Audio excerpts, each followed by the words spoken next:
Shalom, shalom, shalom, peuple de Dieu. Bonjour, bonsoir, partout. Vous êtes dans le monde entier. Que la grâce de notre Seigneur Jésus-Christ soit votre partage. Je suis la servante de Dieu, Nana Pemba. Je suis venu vers vous, peuple de Dieu, pour nous exhorter en ces temps difficiles que nous sommes en train de traverser. Nous avons besoin de nous exhorter les uns les autres afin de vraiment vaincre ou bien comment aller de l'avant dans dans ces moments que nous sommes en train de vivre. Alors, bien-aimés dans le Seigneur, nous savons notre sujet, le sujet qui est en train d'être évoqué partout dans le monde entier. C'est ce sujet, bien évidemment, de ce sujet de ces épidémies de coronavirus. Mais j'aimerais te dire, toi qui es en train de suivre cette vidéo, il y a un homme qu'on appelle Jésus-Christ de Nazareth, qui est au-dessus de tout nom, qui est au-dessus de pandémie, qui est au-dessus de virus, qui est au-dessus des gouvernements. Lui, il est au-dessus de tout et il est capable de tout. La Bible déclare que rien n'est impossible à notre Dieu. Bien-aimé dans le Seigneur, s'il y a un nom que nous pouvons élever, c'est le nom de Jésus-Christ de Nazareth.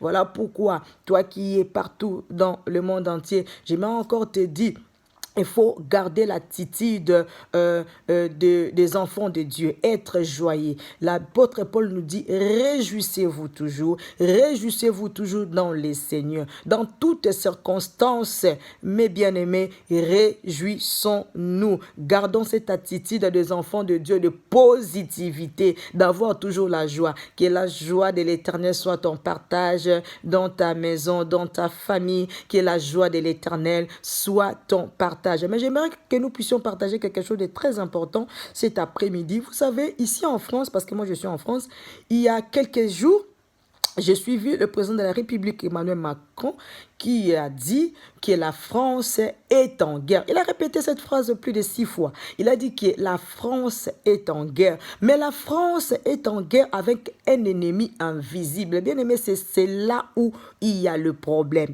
Tu es en guerre, mais avec un ennemi invisible. Vous savez, si vous êtes en guerre, vous êtes dans une lutte, vous êtes dans un combat avec quelqu'un que tu ne vois pas, avec l'adversaire que tu ne sais pas repérer, bien aimé dans le Seigneur, ça peut être vraiment une défaite pour toi. Parce que quand tu combats avec quelqu'un, il faut le voir. Mais lorsque tu n'arrives pas à la percevoir, bien-aimé dans le Seigneur, et Coco Memelayo, défaite. Ça peut te ramener une défaite parce que l'ennemi, l'adversaire, aura de la supériorité, aura de l'avantage sur toi parce que lui, il te voit, mais toi, tu ne le vois pas. Alors, lorsque Emmanuel Macron a dit cela, et nous voyons des résultats parce que la France est en guerre avec un ennemi qu'il ne voit pas. Il y a beaucoup de morts. Tous les jours, les gens meurent. Tous les jours, le nombre de contaminés font qu'augmenter parce qu'avec toutes les armes que la France possède, elle n'arrive pas à vaincre cet ennemi parce que l'adversaire est invisible. Mais il y a quelque chose qui est monté dans mon esprit, j'aimerais que nous puissions le partager. Pour nous, l'Église, corps du Christ, pour nous, les vrais enfants de Dieu, ici, il s'agit de vrais enfants de Dieu. La Bible déclare, le monde attend avec un ardent désir la révélation des fils de Dieu. C'est le moment, alléluia, que nous, corps du Christ, que nous, enfants de Dieu, nous devons démontrer la puissance de notre Seigneur.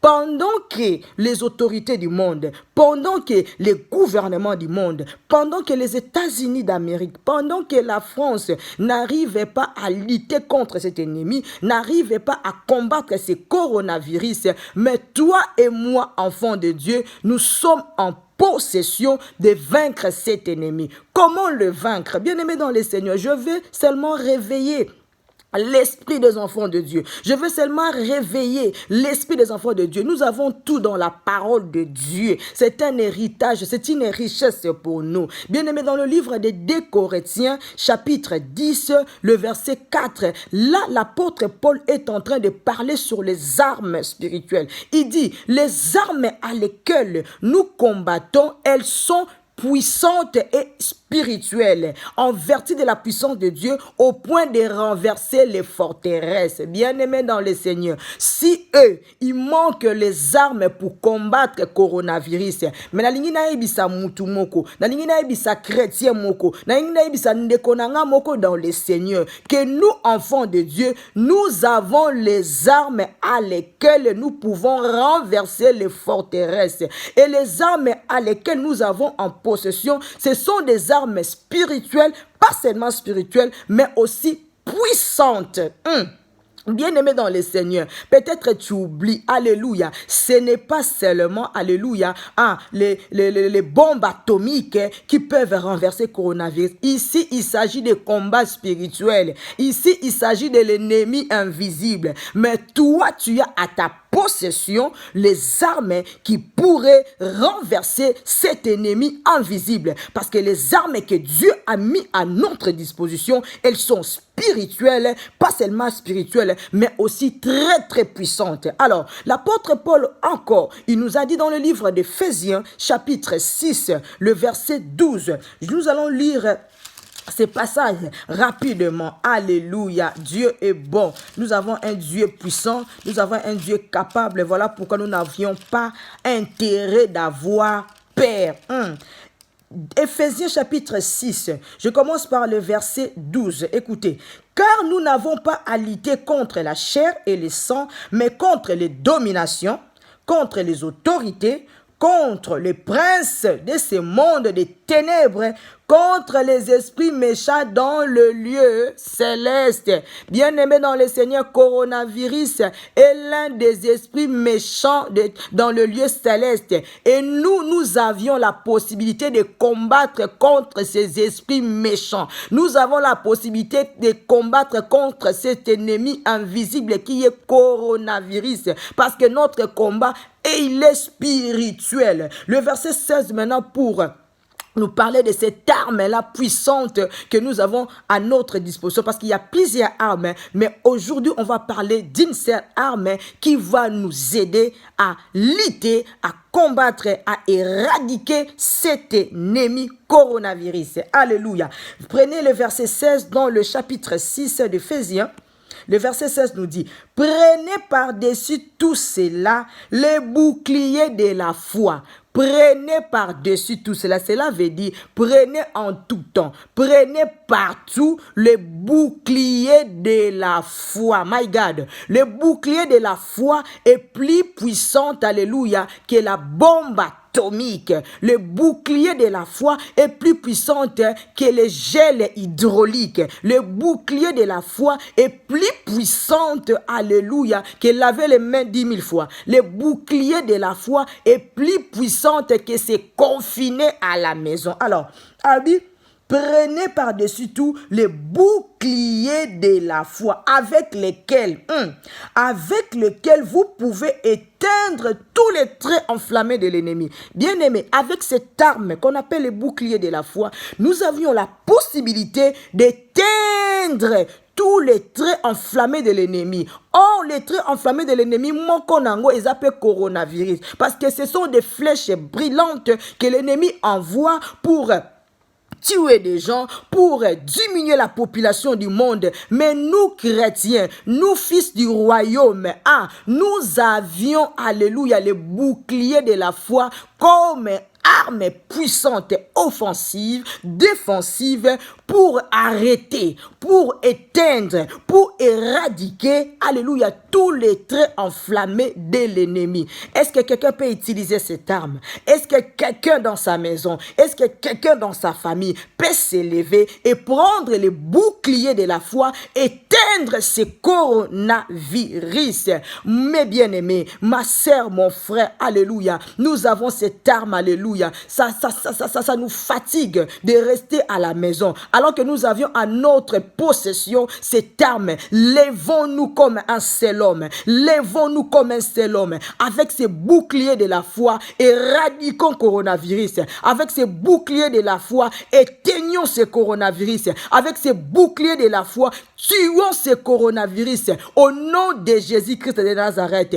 Toute personne qui a la foi est capable. Souvenez-vous de notre Seigneur Jésus-Christ. Il dit à ses disciples, si vous avez de la foi, alléluia, même comme un grain de sénévé, vous direz à cette montagne, ôte-toi de là et jette-toi dans la mer, elle se fera ainsi. Bien-aimés dans le Seigneur, si nous allons prendre le bouclier de la foi va nous protéger contre l'épidémie, afin que nous ne puissions pas être affectés. La foi aussi va nous permettre à tuer, à éteindre ces coronavirus. C'est tellement fantastique. Alléluia. Arrête de te plaindre. Arrête de pleurnicher. Arrête d'être, alléluia, dominé par les informations, les médias. Arrête d'être terrorisé par ce que la télévision, les médias nous dit. Toi, chrétien, si tu es réellement chrétien, tu as à ta possession cette arme qu'on appelle le bouclier de la foi. Utilise cette arme. Utilise cette arme. Utilise cette arme. Alléluia. À cause de la foi, le miracle de Jéricho a été tombé. À cause de la foi, alléluia, une femme doublement ménopausée a eu la possibilité de donner naissance à Isaac.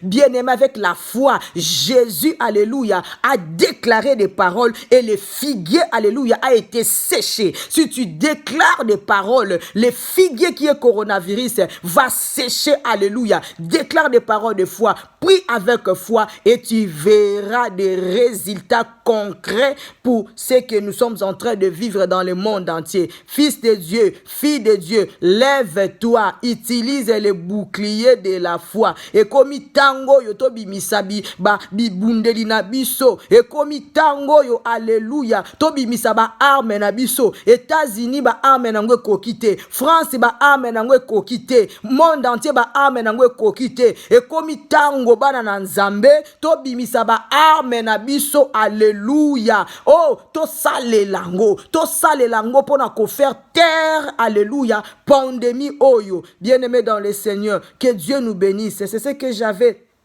pour nous partager. Cela va encore nous fortifier, cela va encore nous réveiller, alléluia, en ces temps difficiles. Que mon Dieu vous bénisse abondamment, et que son sang, alléluia, puisse être notre protection partout où nous serons, et que la grâce de Dieu, le bonheur de Dieu, la paix du Seigneur qui surpasse toute autre paix soit notre partage. Au nom de Jésus-Christ, que j'en ainsi prié. Amen. Oui, bien-aimés dans le Seigneur, je ne peux pas terminer cette vidéo sans prier pour les gens qui sont déjà contaminés. Bien-aimés dans le Seigneur, j'ai la foi. Je sais que Dieu guérit toute forme de maladie. Je sais que Dieu guérit Ebola. Il est guéri Corona. Il guérit Sida. Il guérit cancer. Alléluia. La Bible déclare la prière de la foi sauvera les malades. En ce moment, là où les gens sont contaminés, je libère, alléluia, l'onction de la guérison, qu'ils soient touchés par l'onction de la guérison. Au nom de Jésus-Christ, recevez la guérison, recevez la guérison, recevez la guérison au nom de Jésus-Christ. Que la gloire soit rendue à notre Dieu au nom de Jésus-Christ, que nous avons ainsi prié. Nous disons tous Amen, Shalom, Shalom et à très très bientôt.